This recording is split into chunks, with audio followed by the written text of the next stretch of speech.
বাসন্তীতে বিজেপির প্রচারে গতকাল হামলার অভিযোগ, এবার গ্রেফতার করা হলো 8 জনকে। গতকালই 4 জনকে গ্রেফতার করা হয়েছে, তাদের আদালতে তোলা হয়েছিল। এবার ঘটনায় গ্রেফতার করা হলো 8 জন, আজ তোলা হবে আদালতে।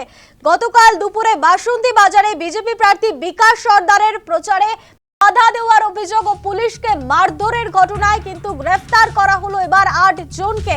গতকাল যে ভিডিও সোশ্যাল মিডিয়ায় ভাইরাল হয় সেখানে দেখা যায় রীতিমতো লাঠি সোটা নিয়ে রাস্তায় ফেলে বাঁশপেটা করা হয় বিজেপি কর্মীদের এবং সেই অভিযোগ ওঠে তৃণমূলের বিরুদ্ধে। এবার এই ঘটনায় গ্রেফতার করা হলো 8 জনকে, আজ তোলা হবে তাদের আদালতে। কি বলছেন ধৃতরা শোনাবো আপনাদের। তো পুলিশ অফিসার রাস্তায় মরে পড়েছিল, আমি হসপিটালে নিয়ে গেছিলাম তুলে। আমার নাম সেলিম আহমেদ। এই অপরাধে আমার ধরেছে, এছাড়া যদি কোনো কারণ থাকে আমি ফাঁসি সাজা নেব। অন ক্যামেরা চ্যালেঞ্জ করে বলছি, আমি তুলে হসপিটালে নিয়ে গেছি, তার অপরাধে আমার জেলে দিয়েছে। যারা মারার মেরে পালিয়েছে আমরা বলির বকরা হয়ে গেছি। আমি ওখান থেকে মোটর ভ্যান করে আমার পকেটে টাকা দিয়ে খরচা করে পুলিশ দুটোকে হসপিটালে অ্যাডমিট করে জল টল কিনে দিয়ে তাদের সেলাই করে বাড়ি এসেছি।